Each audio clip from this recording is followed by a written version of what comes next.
เจ้าซึ่งสวยเจ้าซึ่งงามถึกใจผู้บ่าวคนนี้เจ้าซึ่งส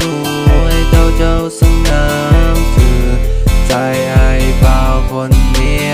น่าจะบ่ค่อยจะดีแต่นิสัยโคตรดีอยากให้เจ้ามาลอง